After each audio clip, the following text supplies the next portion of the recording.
Good morning friends, welcome to Raj study classes. तो जैसे कि आप सब जानते हैं कि हिंदी साहित्य के इतिहास का हमारा जो वन लाइनर क्वेश्चन सीरीज चल रहा है, तो आज हम हिंदी साहित्य के इतिहास के जो प्रमुख ग्रंथ हैं, साथ ही साथ काल विभाजन और नामकरण के बारे में आज हम पढ़ेंगे। और अगर आपने अभी तक मेरे प्रीवियस क्लासेस नहीं देखे हैं तो आप जाके देख सकते हैं। हिंदी साहित्य एमसीक्यू के नाम से आपको एक प्लेलिस्ट मिल जाएगा, आप वहाँ पर जाके चेक कर सकते हैं। बहुत ही महत्वपूर्ण और इम्पोर्टेंट हमने सभी कालों के डिस्कस किए हैं, चाहे वो आदिकाल हो, भक्ति काल हो, रीति काल हो, आधुनिक काल हो, या फिर हिंदी भाषा और कुछ और महत्वपूर्ण हिंदी साहित्य के जो क्वेश्चन आंसर्स हैं हमने डिस्कस किए हैं इस संदर्भ में। तो आज हम हिंदी साहित्य के इतिहास के जो प्रमुख ग्रंथ हैं, काल विभाजन और नामकरण के बारे में पढ़ेंगे, जो कि एग्जामिनेशंस में कई बार पूछा जाता है। तो चलिए शुरू करते हैं। पहला सवाल, हिंदी साहित्य इतिहास संबंधी प्रमुख ग्रंथों के बारे में पढ़ते हैं जो कई बार एग्जाम में पूछा जाता है, और कौन कौन से ग्रंथ लिखे गए थे हिंदी साहित्य के संदर्भ में। तो जो पहला आता है वो है इस्तेवार दला लिटरेचर एंदुई हिंदुस्तानी। इसको आप नोट कर लीजिए, कई बार एग्जाम में पूछा जाता है ये कि ये ग्रंथ किसने लिखा है। तो ये लिखा है गारसा द तासी ने, ठीक है, याद रखिएगा, गारसा द तास ने लिखा है, और ये फ्रेंच भाषा में लिखा गया था, ठीक है, याद रखिएगा, ये फ्रेंच भाषा में लिखा गया था। तो हिंदी साहित्य के इतिहास का जो पहला ग्रंथ है वो फ्रेंच भाषा में लिखा गया था, और इसका जो प्रथम भाग ये प्रकाशित हुई थी 1839 में, ठीक है, याद रखिएगा, 1839 में प्रकाशित हुई थी। और इसका जो द्वितीय भाग है ये प्रकाशित हुई थी 1847 में, याद रखिएगा। तो जो ये ग्रंथ है इसका प्रथम भाग प्रकाशित हुआ था 1839 में, और इसका जो द्वितीय भाग है ये प्रकाशित हुआ था 1847 में, ठीक है। इसको आप नोट कर लीजिए, कई बार इसके रिलेटेड क्वेश्चन जो है एग्जाम में पूछा जाता है। नेक्स्ट क्वेश्चन फिर आता है शिव सिंह सरोज, बहुत ही महत्वपूर्ण सवाल है। शिव सिंह सरोज ये प्रकाशित हुई थी 1883 में, ठीक है, याद रखिएगा, 1883 में प्रकाशित हुई थी, और इसके लेखक हैं शिव सिंह सेंगर, ठीक है, याद रखिएगा, शिव सिंह सेंगर इसके रचनाकार हैं। फिर आते हैं the modern vernacular literature of Hindustan, ये प्रकाशित हुई थी 1888 में, ठीक है, याद रखिएगा, 1888 में प्रकाशित हुई थी, और इसके लेखक हैं जॉर्ज ग्रियर्सन, ठीक है, याद रखिएगा, जॉर्ज ग्रियर्सन। और ये एशियाटिक सोसाइटी ऑफ बंगाल की पत्रिका के विशेषांक के रूप में प्रकाशित हुई थी। तो इसको आप नोट कर लीजिए। मान लीजिए क्वेश्चन आ जाता है कि the modern vernacular literature of Hindustan जो है ये किस पत्रिका में छपी थी या प्रकाशित हुई थी, तो ये एशियाटिक सोसाइटी ऑफ बंगाल की पत्रिका में प्रकाशित हुई थी। चलिए आगे बढ़ते हैं। नेक्स्ट क्वेश्चन, मिश्र बंधु विनोद। फिर आता है मिश्र बंधु विनोद, एक और प्रचलित और महत्वपूर्ण ग्रंथ है हिंदी साहित्य के संदर्भ में। ये 4 भागों में प्रकाशित हुई थी, ठीक है, याद रखिएगा, 4 भागों में। तो प्रथम 3 अंक जो प्रकाशित हुए थे वो हुए थे 1913 में, ठीक है, याद रखिएगा, 1913 में प्रकाशित हुए थे। और जो चतुर्थ भाग है वो प्रकाशित हुई थी 1934 में, ठीक है, याद रखिएगा, 1934 में प्रकाशित हुई थी। और इसके जो लेखक थे वो हैं मिश्र बंधु, जो कि गणेश बिहारी मिश्र, श्याम बिहारी मिश्र और सुखदेव बिहारी मिश्र हैं। तो इसको आप नोट कर लीजिए, एग्जाम में पूछा जाता है कि इनमें से कौन जो है मिश्र बंधु के भाग नहीं है, या इनमें से कौन जो है जो कि मिश्र बंधु के भाग हैं। तो नाम याद रखिएगा, गणेश बिहारी मिश्र, श्याम बिहारी मिश्र और सुखदेव बिहारी मिश्र, ये 3 जो है मिश्र बंधु जाने जाते हैं। तो इसको आप नोट कर लीजिए, एग्जाम में पूछा जा सकता है। नेक्स्ट क्वेश्चन, हिंदी साहित्य का इतिहास। ये हिंदी साहित्य की जगत का सबसे प्रसिद्ध और लोकप्रिय इतिहास ग्रंथ था हिंदी साहित्य का इतिहास। इसके लेखक थे आचार्य रामचंद्र शुक्ल, ठीक है, याद रखिएगा, आचार्य रामचंद्र शुक्ल। ये नागरी प्रचारणी सभा द्वारा प्रकाशित हिंदी शब्द सागर, इसको आप नोट कर लीजिए, हिंदी शब्द सागर की भूमिका के रूप में 1929 में प्रकाशित हुई थी। डेट याद रखिएगा, कई बार डेट जो है कई बार पूछा जाता है। तो 1929 में ये प्रकाशित हुई थी,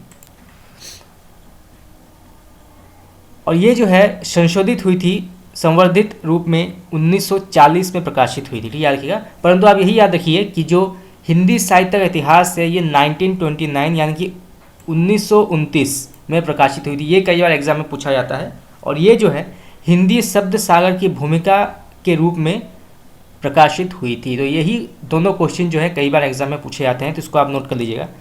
फिर आता है हिंदी साहित्य की भूमिका। ये भी एक और प्रसिद्ध रचना है हिंदी साहित्य के संदर्भ में।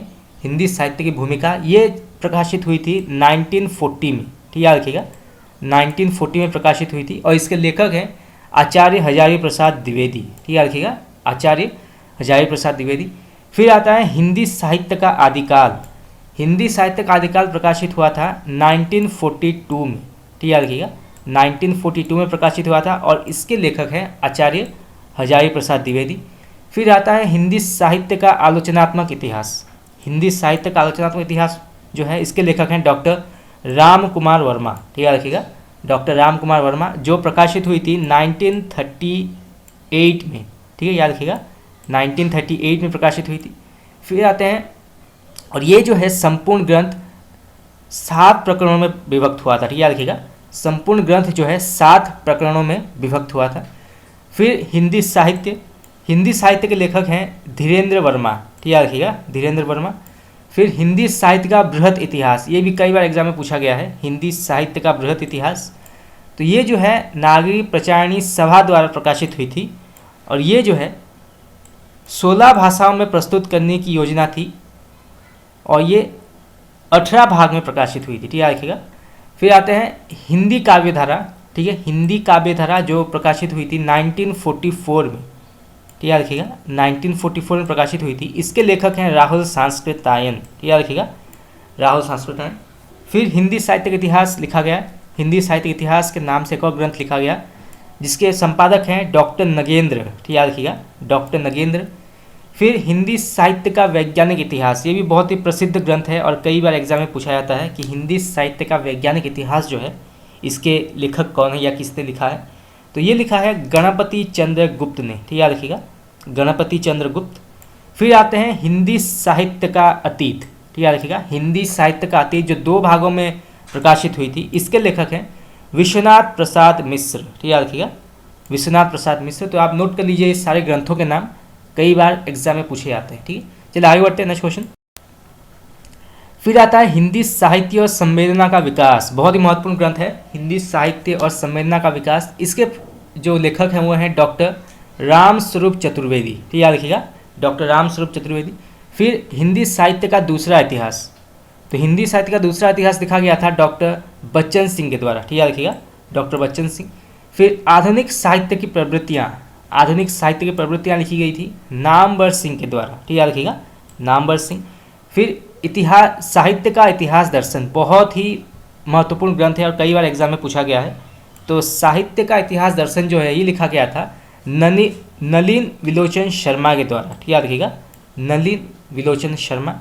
फिर आते हैं रीतिकाव्य की भूमिका, रीतिकाव्य की भूमिका लिखी गई थी डॉक्टर नगेंद्र के द्वारा, ठीक है रखिएगा, डॉक्टर नगेंद्र। फिर आते हैं हिंदी काव्यशास्त्र की भूमिका, तो हिंदी काव्यशास्त्र का भूमिका जो है लिखा गया था डॉक्टर भागीरथी मिश्र के द्वारा, ठीक है रखिएगा, डॉक्टर भागीरथ मिश्र।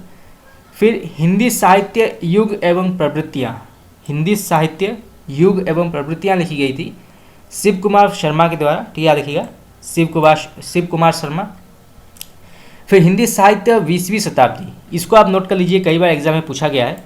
तो हिंदी साहित्य 20वीं शताब्दी ये लिखी गई थी नंद दुलारे वाजपेयी के द्वारा, ठीक है रखिएगा, नंद दुलारे वाजपेयी। फिर हिंदी आधुनिक साहित्य लिखी गई थी नंद दुलारे वाजपेयी के द्वारा। फिर हिंदी साहित्य एक आधुनिक परिदृश्य, इसको आप नोट कर लीजिए, ये भी कई बार एग्जाम में पूछा गया है, हिंदी साहित्य एक आधुनिक परिदृश्य, ये लिखी गई थी अज्ञ के द्वारा, ठीक है रखिएगा, अज्ञ। फिर हिंदी भाषा का विकास, हिंदी भाषा का विकास जो लिखा गया था 1924 में, ये लिखा गया था श्याम सुंदर दास के द्वारा, ठीक है रखिएगा, श्याम सुंदर दास। फिर आता है हिंदी भाषा का साहित्य, हिंदी भाषा का साहित्य लिखा गया था 1930 में, ठीक है रखिएगा, 1930 में। इसके लेखक है श्याम सुंदर दास, ठीक है। फिर आते हैं हिंदी साहित्य का भूमिका, तो हिंदी साहित्य का इतिहास, एक और ग्रंथ लिखा गया हिंदी साहित्य के इतिहास के नाम से। इसके लेखक हैं डॉक्टर रमाशंकर शुक्ल, जिनका उपनाम है रसाल, ठीक है रखिएगा, डॉक्टर रमाशंकर शुक्ल रसाल। कई बार जो है उपनाम से रिलेटेड क्वेश्चंस आते हैं, तो रसाल जो है इनको कहते हैं डॉक्टर रमाशंकर शुक्ल। चलिए आगे बढ़ते हैं। फिर आता है हिंदी साहित्य का विवेचनात्मक इतिहास, बहुत ही प्रसिद्ध ग्रंथ है और कई बार एग्जाम में पूछा गया है। तो हिंदी साहित्य का विवेचनात्मक इतिहास लिखा गया था डॉक्टर सूर्यकांत शास्त्री के द्वारा, ठीक है रखिएगा, डॉक्टर सूर्यकांत शास्त्री। फिर हिंदी भाषा उद्भव और विकास, हिंदी भाषा उद्भव और विकास लिखा गया था उदय नारायण तिवारी के द्वारा, ठीक है रखिएगा, उदय नारायण तिवारी। फिर स्केच ऑफ हिंदी लिटरेचर, बहुत ही महत्वपूर्ण सवाल है। स्केच ऑफ हिंदी लिटरेचर जो अंग्रेजी भाषा में लिखी गई थी इतिहास ग्रंथ, ये प्रकाशित हुई थी 1918 में, ठीक याद रखिएगा डेट, 1918 में प्रकाशित हुई थी। और इसके लेखक हैं पादरी एडसन गिब्स, ठीक याद रखिएगा, पादरी एडसन गिब्स।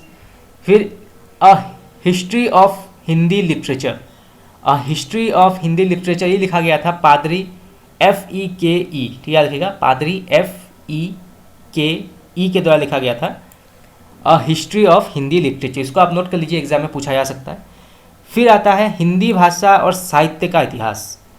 तो हिंदी भाषा और साहित्य का इतिहास लिखा गया था आचार्य चतुरसेन शास्त्री के द्वारा, ठीक याद रखिएगा, आचार्य चतुरसेन शास्त्री। चलिए आगे बढ़ते नेक्स्ट क्वेश्चन। आचार्य हजारी प्रसाद द्विवेदी द्वारा रचित इतिहास ग्रंथ कौन कौन सा है, इसे जानना आवश्यक है और कई बार एग्जाम में पूछा जाता है। तो आचार्य हजारी प्रसाद द्विवेदी के द्वारा रचित प्रमुख हिंदी साहित्य के इतिहास ग्रंथ कौन से हैं? तो जो पहला है वो आता है हिंदी साहित्य की भूमिका, ठीक है, नाम याद रखिएगा, हिंदी साहित्य की भूमिका। फिर आता है हिंदी साहित्य उद्भव और विकास, ठीक याद रखिएगा, हिंदी साहित्य उद्भव और विकास में ये लिखा गया था आचार्य हजारी प्रसाद द्विवेदी के द्वारा। और फिर आता है हिंदी साहित्य का आदिकाल। तो ये तीन महत्वपूर्ण ग्रंथ जो हैं ये हजारी प्रसाद द्विवेदी ने लिखे हैं और यही जो है एग्जाम में कई बार पूछा जाता है। चलिए आगे बढ़ते हैं नेक्स्ट क्वेश्चन। नागरिक प्रचारणी सभा द्वारा प्रकाशित ग्रंथ कौन कौन सा है, इसे भी जानना आवश्यक है, एग्जाम में पूछा जाता है। तो नागरिक प्रचारणी सभा जो है इसमें कौन कौन से ग्रंथ प्रकाशित हुए थे? तो पहला जो है वो आता है हिंदी साहित्य की पीठिका, ठीक याद रखिएगा, हिंदी साहित्य की पीठिका जो कि प्रकाशित हुई थी डॉक्टर राजबली के द्वारा, ठीक याद रखिएगा, राजबली। फिर आते हैं हिंदी का लोक साहित्य, हिंदी का लोक साहित्य ये राहुल सांस्कृतायन के द्वारा प्रकाशित हुई थी। फिर आते हैं रीतिकाल रीतिबद्ध काल, ठीक याद रखिएगा, रीतिकाल रीतिबद्ध काल ये प्रकाशित हुई थी डॉक्टर नगेंद्र के द्वारा। फिर आते हैं हिंदी भाषा का विकास, हिंदी भाषा का विकास जो है ये प्रकाशित हुई थी डॉक्टर धीरेन्द्र के द्वारा। फिर आते हैं भक्तिकाल, तो भक्तिकाल ग्रंथ प्रकाशित हुई थी परशुराम चतुर्वेदी के द्वारा, ठीक याद रखिएगा, परशुराम चतुर्वेदी। फिर उत्कर्ष काल, उत्कर्ष काल प्रकाशित हुई थी डॉक्टर अंचल और डॉक्टर काशीकेश के द्वारा, ठीक है, इन दोनों विद्वानों के द्वारा प्रकाशित हुई थी उत्कर्ष काल ग्रंथ। फिर आता है समालोचना निबंध पत्रकारिता, समालोचना निबंध पत्रकारिता ये प्रकाशित हुई थी लक्ष्मी नारायण सुधांशु के द्वारा, ठीक याद रखिएगा, लक्ष्मी नारायण सुधांशु। Next question.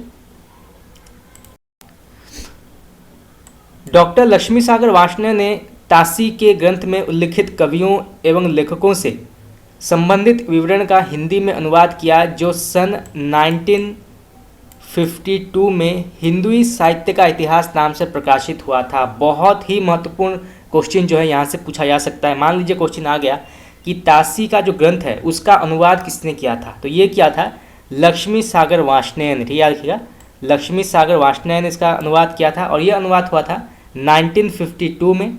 किस नाम से? हिंदुई साहित्य का इतिहास के नाम से प्रकाशित हुआ था। तो तीन प्रकार के क्वेश्चन जो है यहाँ से पूछे जा सकते हैं, तो इसको आप नोट कर लीजिए। फिर आता है डॉक्टर किशोरी लाल गुप्त ने डॉक्टर ग्रियर्सन कृत the modern vernacular literature of Hindustan का अनुवाद किया था जो 1957 में प्रकाशित हुआ था, ठीक है, याद रखिएगा, 1957 में प्रकाशित हुआ था। तो देखिए यहाँ से भी जो है क्वेश्चन पूछा जा सकता है। मान लीजिए क्वेश्चन आ गया कि the modern vernacular literature of Hindustan का अनुवाद किसने किया था, तो ये किया था डॉक्टर किशोरी लाल गुप्त ने, ठीक याद रखिएगा, डॉक्टर किशोरी लाल गुप्त ने। कब किया था? 1957 में किया था। तो दो प्रकार के क्वेश्चन यहाँ से भी पूछे जा सकते हैं। चलिए आगे बढ़ते हैं नेक्स्ट क्वेश्चन। तजकीरा ई शुराई हिंदी नामक इतिहास ग्रंथ के रचनाकार कौन है? तो ये लिखा है मौलवी करीमुद्दीन ने, ठीक याद रखिएगा, मौलवी करीमुद्दीन। Next question. तासी के पश्चात मौलवी करीमुद्दीन ने तजकीरा ई शुराई हिंदी नामक इतिहास लिखा जो सन 1848 के डेट याद रखिएगा।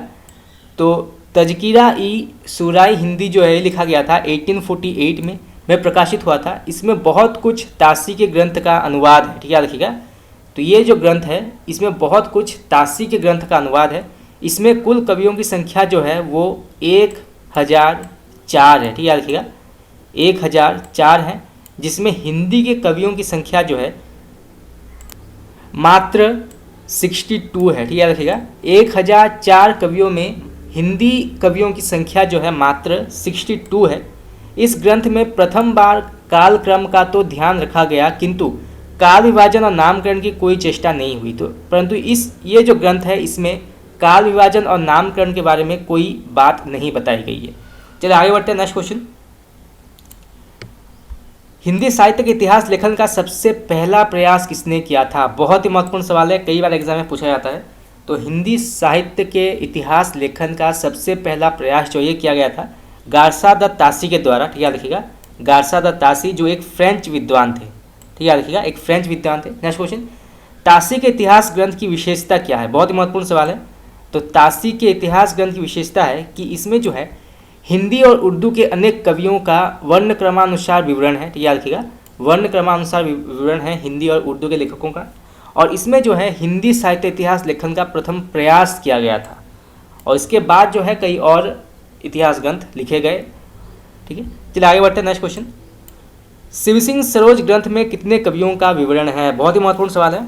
तो शिव सिंह सरोज ग्रंथ में कितने कवियों का विवरण है? तो टोटल जो है इसमें लगभग 1 सहस्त्र कवियों का विवरण है, परंतु अगर ठीक से आंका जाए तो 838। ठीक है, ये याद रखिएगा, कई बार एग्जाम में पूछा जाता है।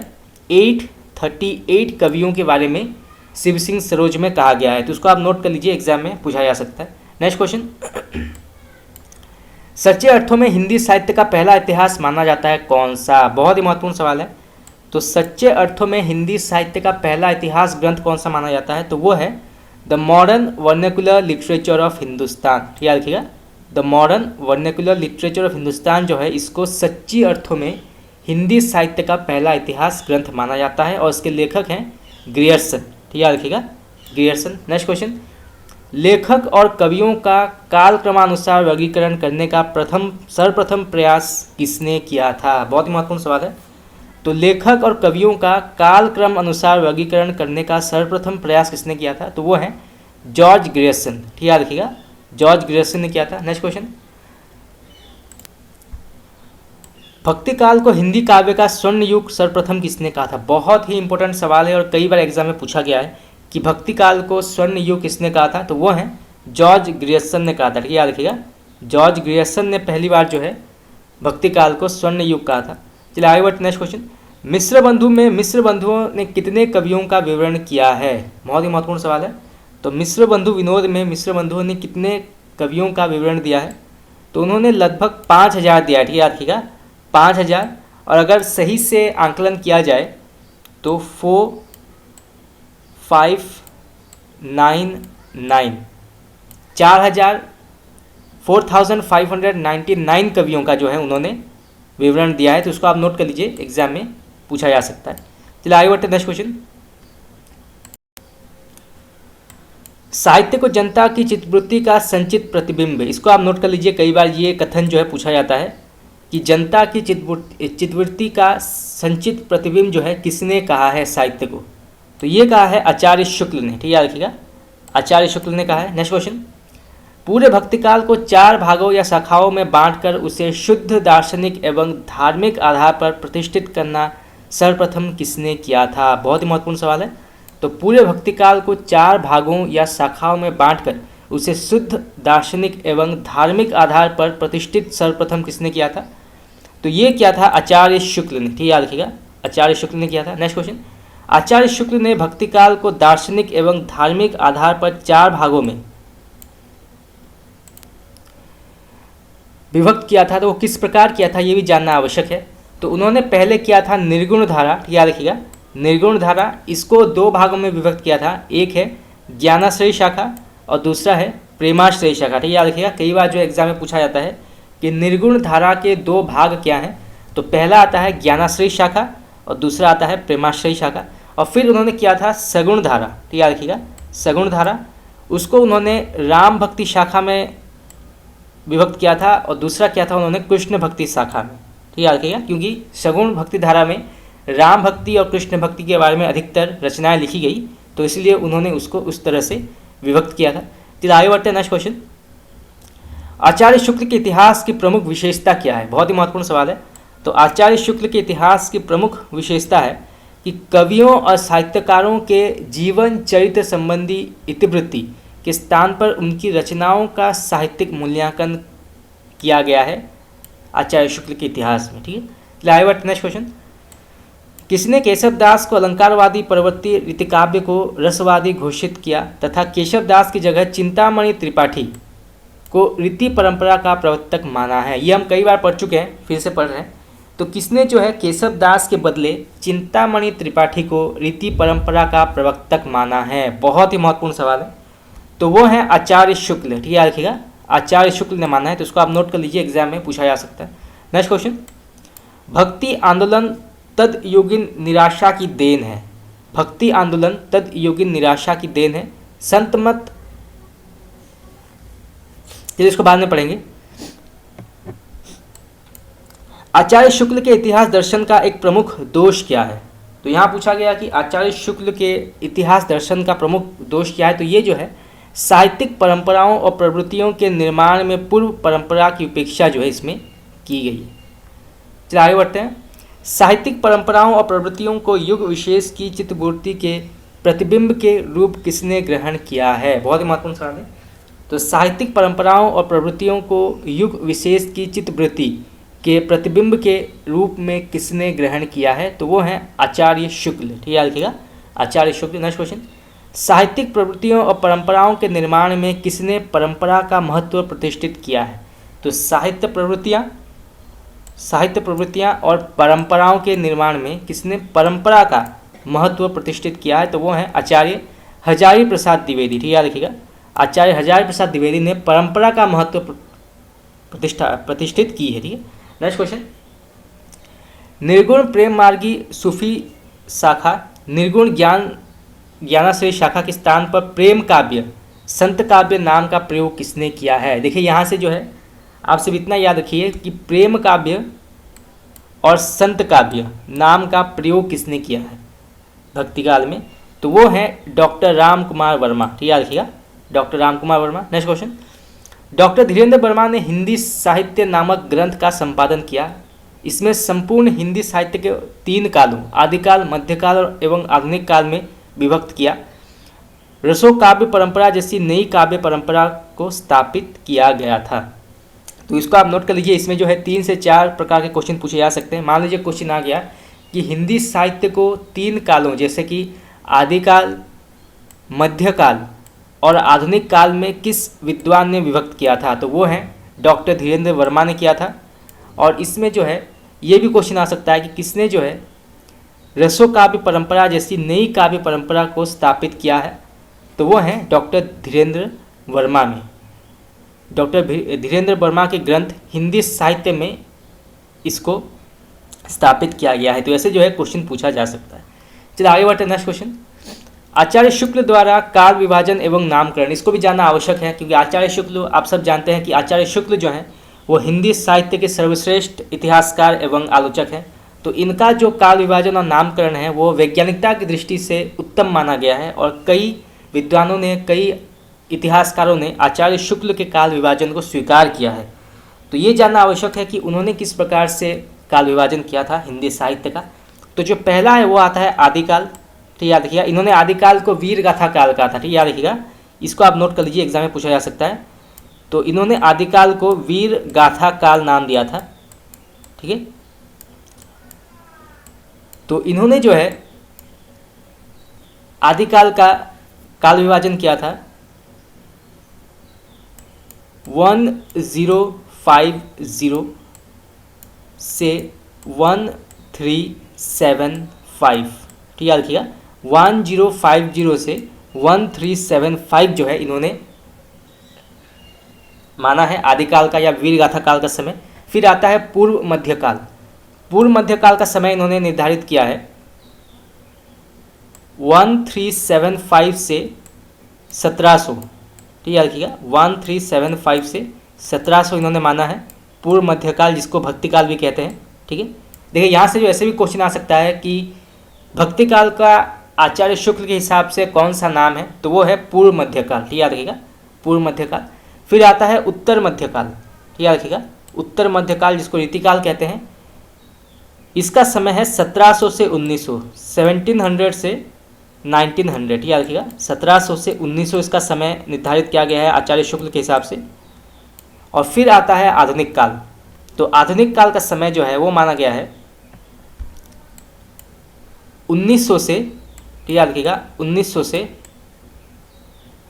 1900 से 1984, ठीक याद रखिएगा 1900 से 1984 जो है आधुनिक काल का समय माना गया है, जो कि आचार्य शुक्ल के हिसाब से इसको गद्य काल भी कहा जाता है। बहुत ही महत्वपूर्ण सवाल यहाँ से पूछा जा सकता है। मान लीजिए क्वेश्चन आ गया कि आचार्य शुक्ल के हिसाब से आधुनिक काल का अन्य नाम क्या है, तो वो है गद्य काल, ठीक है। तो याद रखिएगा आदिकाल जो है 1050 से 1375, भक्ति काल जो है वो है 1375 से 1700 या 1700, रीतिकाल जो है उसका समय है 1700 से 1900, और आधुनिक काल जो है उसका समय है 1900 से 1984। तो उसको इस पूरे टेबल को आप नोट कर लीजिए, एग्जाम में पूछा जा सकता है। चलिए आगे बढ़ते हैं next question. Doctor Ramkumar Varma ने हिंदी साहित्य का आलोचनात्मक इतिहास जो है, हिंदी साहित्य का आलोचनात्मक इतिहास में 693 ईस्वी में 693 ईस्वी से 1693 ईस्वी तक के काल विधि को लिया है। तो याद रखिएगा डॉक्टर रामकुमार वर्मा ने जो है हिंदी साहित्य का आलोचनात्मक इतिहास में 693 ईस्वी से लेकर 1693 ईस्वी तक के काल विधि को उन्होंने लिया है, यानी कि इतने काल तक जो है उन्होंने निर्धारित किया है हिंदी साहित्य का आलोचनात्मक इतिहास में। फिर आगे बढ़ते हैं। हिंदी साहित्य के इतिहास दर्शन को एक सुव्यवस्थित सिद्धांत के रूप में प्रतिष्ठित करने का श्रेय किसे जाता है? बहुत ही महत्वपूर्ण सवाल है। तो साहित्य के इतिहास दर्शन को एक सुव्यवस्थित सिद्धांत के रूप में प्रतिष्ठित करने का श्रेय किसे जाता है? तो वो है फ्रेंच विद्वान तेन को। याद रखिएगा, तेन नाम याद रखिएगा, फ्रेंच विद्वान तेन को जाता है। चलिए आगे बढ़ते हैं नेक्स्ट क्वेश्चन। आदिकाल के प्रमुख नामकरण क्या क्या है, इसे भी जानना आवश्यक है, एग्जाम में पूछा जाता है कई बार। तो जो पहला आता है वो है चारण काल। ठीक है, याद रखिएगा आदिकाल को चारण काल नाम किसने दिया था, ये कई बार एग्जाम में पूछा गया है। तो ये दिया था ग्रियर्सन ने। ठीक है, याद रखिएगा ग्रियर्सन ने नाम दिया था, सर्वप्रथम जो है चारण काल ग्रियर्सन ने दिया था। फिर आता है प्रारंभिक काल। तो आदिकाल को प्रारंभिक नाम किसने दिया था, प्रारंभिक काल नाम? तो ये दिया था मिश्र बंधु ने। ठीक है, याद रखिएगा मिश्र बंधु ने दिया था। फिर आता है आदिकाल। तो आदिकाल नाम किसने दिया था, जो सबसे अधिक प्रचलित हुई थी हिंदी साहित्य में? तो ये दिया था हजारी प्रसाद द्विवेदी और डॉक्टर रसाल ने। ठीक है, याद रखिए दोनों विद्वानों के नाम आप याद रखिएगा। मान लीजिए क्वेश्चन आ जाता है कि आदिकाल नामकरण या आदिकाल नाम जो है किसने दिया था हिंदी साहित्य के प्रथम काल को? तो वो है आचार्य हजारी प्रसाद द्विवेदी और डॉक्टर रसाल। ठीक है, फिर आता है बीज बपन काल। तो आदिकाल को बीज बपन काल किसने कहा था? तो ये कहा था महावीर प्रसाद द्विवेदी ने। ठीक है, याद रखिएगा महावीर प्रसाद द्विवेदी ने दिया था बीज बपन काल नाम। फिर आता है सिद्ध सामंत काल। तो आदिकाल को सिद्ध सामंत काल नाम किसने दिया था? तो वो है राहुल संस्कृतायन। ठीक है, याद रखिएगा राहुल संस्कृतायन ने दिया था। फिर आता है वीर काल। ठीक है, याद रखिएगा वीर काल। तो ये नामकरण किसने किया था? तो ये किया था विश्वनाथ प्रसाद मिश्र ने। ठीक है, याद रखिएगा विश्वनाथ प्रसाद मिश्र। फिर आता है संधि काल एवं चारण काल। तो ये दो नाम दिए थे आदिकाल को, संधि काल एवं चारण काल। तो ये नामकरण किसने किया था? तो ये किया था डॉक्टर राम कुमार वर्मा ने। ठीक है, याद रखिएगा डॉक्टर राम कुमार वर्मा। और फिर आता है वीर गाथा काल।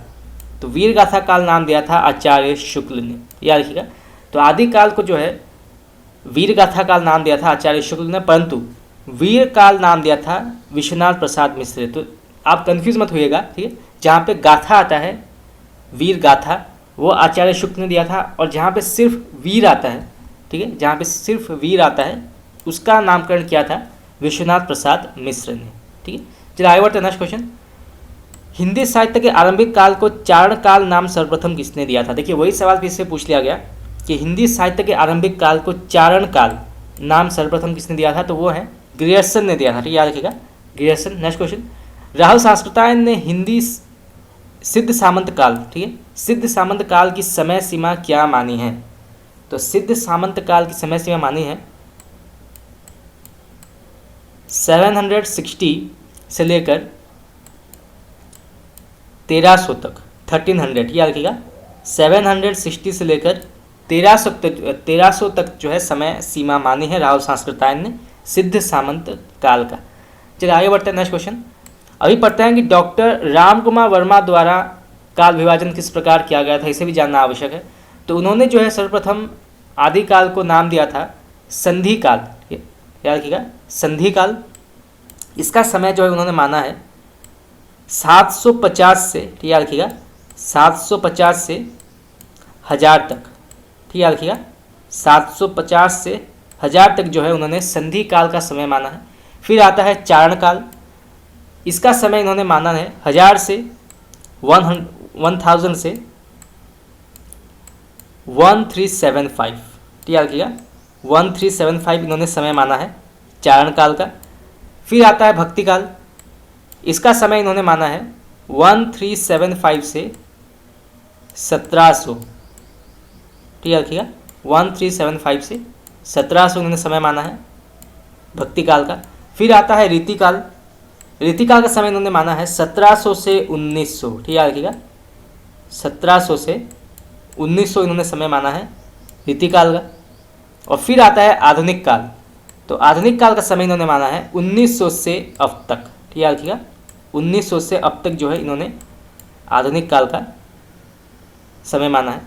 तो याद रखिएगा 750 से 1000, 750 से 1000, 1000 से 100, 1375, फिर 1375 से 1700, फिर 1700 से 1900 और फिर 1900 से अब तक। ये जो है समय सीमा है राम कुमार वर्मा के हिसाब से पूरे हिंदी साहित्य का, ठीक है, जिसको आप नोट कर लीजिए, एग्जाम में पूछा जा सकता है।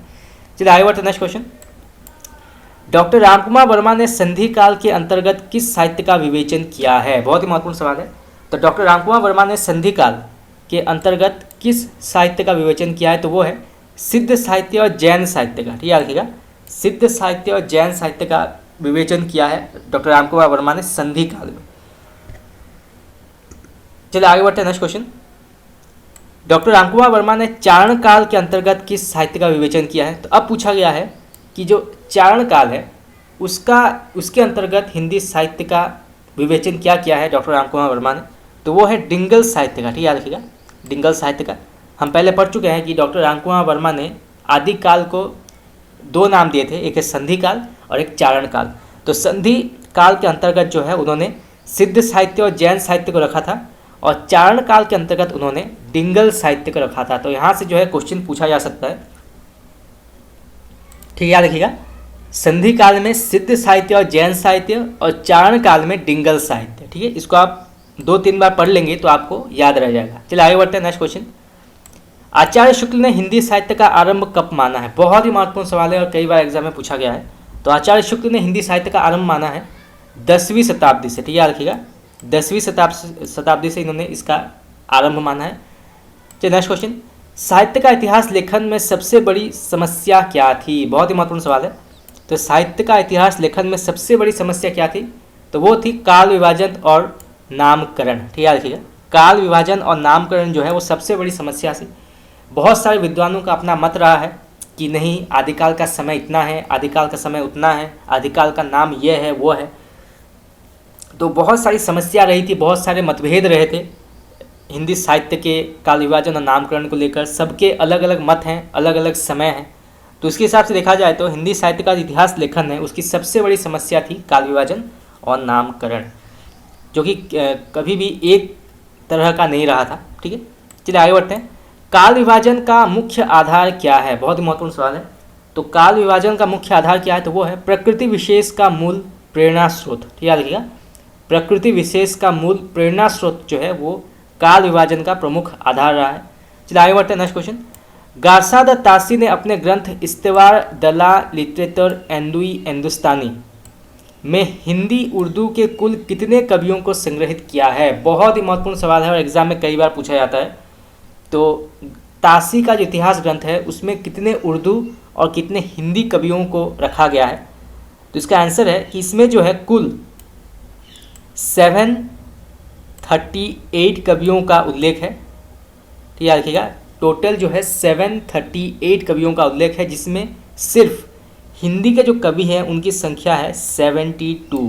ठीक है, याद रखिएगा, सिर्फ 72 कवियों का उल्लेख तासी के ग्रंथ में किया गया है। तो इसको आप नोट कर लीजिए, एग्जाम में पूछा जा सकता है। चलिए आगे बढ़ते हैं, नेक्स्ट क्वेश्चन। इतिहास लेखन में शुक्ल जी का प्रथम कदम क्या था? बहुत ही महत्वपूर्ण सवाल है। तो इतिहास लेखन में शुक्ल जी का प्रथम कदम था अपभ्रंश साहित्य। ठीक है, याद रखिएगा, अपभ्रंश साहित्य को हिंदी से अलग मानना। ठीक है, अपभ्रंश साहित्य को हिंदी से अलग मानना जो है ये बहुत बड़ा विशेषता था। चलिए आगे बढ़ते हैं, नेक्स्ट क्वेश्चन। आचार्य शुक्ल के इतिहास में विवाद का विषय क्या था? बहुत महत्वपूर्ण सवाल है।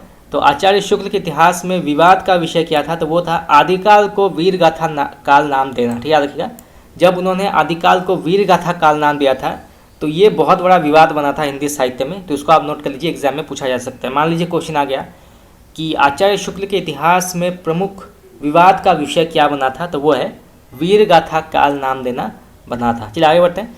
हिंदी साहित्य के इतिहास में दोहरे नामकरण प्रवृत्ति का आरंभ किसने किया था? बहुत ही महत्वपूर्ण सवाल है। तो हिंदी साहित्य के इतिहास में दोहरे नामकरण प्रवृत्ति का आरंभ किसने किया था? तो वो है आचार्य शुक्ल ने किया था। ठीक है, याद रखिएगा, आचार्य शुक्ल ने। Next question. आचार्य शुक्ल द्वारा प्रस्तुत नामकरण में किन नामों पर विवाद रहा है? बहुत ही महत्वपूर्ण सवाल है। तो आचार्य शुक्ल द्वारा प्रस्तुत नामकरण में किन नामों पर विवाद रहा है? तो वो है वीरगाथा काल और रीतिकाल। ठीक है, याद रखिएगा, वीरगाथा काल और रीतिकाल। Next question. हिंदी भाषा और साहित्य का विकास। हिंदी भाषा और साहित्य का विकास जो लिखा गया था 1930 में, 1930 में लिखा गया था, नामक ग्रंथ के रचयिता कौन है? बहुत ही महत्वपूर्ण सवाल है। तो हिंदी भाषा और साहित्य के विकास का जो रचयिता है वो है हरिओद जी। ठीक है, याद रखिएगा, Hariaudh ji. Next question. Doctor Ramkumar Varma ने अपने इतिहास में किस काल तक विवेचन किया है? ठीक है, याद रखिएगा, डॉक्टर रामकुमार वर्मा ने अपने इतिहास में किस काल तक विवेचन किया है? तो वो है, ये थोड़ा सा मिट गया है तो इसको हम बाद में करा देंगे, थोड़ा सा मिट गया ये। चलिए आगे बढ़ते नेक्स्ट क्वेश्चन। जॉर्ज ग्रियर्सन ने अपने ग्रंथ में कुल कितने रचनाकारों का परिचय दिया है? ये भी थोड़ा सा मिट गया है, इसको भी बाद में करा देंगे। ठीक है, चलिए आगे बढ़ते नेक्स्ट क्वेश्चन। हिंदी साहित्य का केवल प्रवृत्तिगत विभाजन या नामकरण सर्वप्रथम किसने किया था? तो हिंदी साहित्य का केवल प्रवृत्तिगत विभाजन या नामकरण जो है किसने किया था सर्वप्रथम? तो वो है ग्रियर्सन ने किया था। ठीक है, याद रखिएगा, ग्रियर्सन ने। Next question. साहित्य के इतिहास का कालगत विभाजन कर नामकरण किसने किया था? तो साहित्य के इतिहास का कालगत विभाजन जो है, विभाजन कर नामकरण किसने किया था? तो वो है मिश्र बंधु। ठीक है, याद रखिएगा, मिश्र बंधु। चलिए आगे बढ़ते हैं, नेक्स्ट क्वेश्चन। जनता की चित्तवृत्तियों की परंपरा को परखते हुए साहित्य परंपरा के साथ उनका सामंजस्य दिखाना ही साहित्य का इतिहास कहलाता है। बहुत ही प्रसिद्ध कथन है, कई बार एग्जाम में पूछा गया है इसको, तो फिर से पढ़ते हैं। जनता की चित्तवृत्तियों की परंपरा को परखते हुए साहित्य परंपरा के साथ उनका सामंजस्य दिखाना ही साहित्य का इतिहास है। तो ये कथन किसका है? तो ये कहा है आचार्य शुक्ल ने। ठीक है, याद रखिएगा, आचार्य शुक्ल ने। जहाँ पर ये शब्द आता है ना, चित्तवृत्तियाँ, तो आप जान लीजिए कि आचार्य शुक्ल ने कहा है। ठीक है, चलिए आगे बढ़ते हैं, नेक्स्ट क्वेश्चन। हिंदी साहित्य का पहला इतिहास किस भाषा में लिखा गया था? बहुत ही महत्वपूर्ण सवाल है और बार बार ये क्वेश्चन एग्जाम में आता है। तो हिंदी साहित्य का पहला इतिहास जो है ये लिखा गया था फ्रेंच भाषा में। किसने लिखा था? गारसादा तासी ने। ठीक है, चलिए आगे बढ़ते हैं। हिंदी का संत काव्य पूर्ववर्ती सिद्धों व नाथपंथियों के साहित्य का सहज विकसित रूप है, ये मत किसका है? तो हिंदी का संत काव्य पूर्ववर्ती सिद्धों व नाथपंथियों के साहित्य का सहज विकसित रूप है, ये मत किसका है? तो ये कहा है आचार्य हजारी प्रसाद द्विवेदी ने। याद रखिएगा, आचार्य हजारी प्रसाद द्विवेदी। Next question. हिंदी के प्रेमाख्यानों का मूल स्रोत संस्कृत, प्राकृत व अपभ्रंश की काव्य परंपराओं में किसने सिद्ध किया है? बहुत ही महत्वपूर्ण सवाल है कि हिंदी के प्रेमाख्यानों का मूल स्रोत संस्कृत, प्राकृत व अपभ्रंश की काव्य परंपराओं में किसने सिद्ध किया है? तो वो है आचार्य हजारी प्रसाद द्विवेदी। ठीक है, याद रखिएगा, आचार्य हजारी प्रसाद द्विवेदी। तो फ्रेंड्स आज के लिए इतना ही। आज हमने जो है हिंदी साहित्य के जो प्रमुख ग्रंथ हैं, काल विभाजन और नामकरण के बारे में पढ़ा। कुछ और इतिहासकारों के बारे में भी पढ़ना है जिन्होंने किस प्रकार से हिंदी साहित्य का काल विभाजन और नामकरण किया था, उसको भी हम कल पढ़ेंगे और बहुत ही महत्वपूर्ण क्वेश्चन वहाँ से भी पूछे जाते हैं। तो आज के लिए इतना ही। Thank you very much.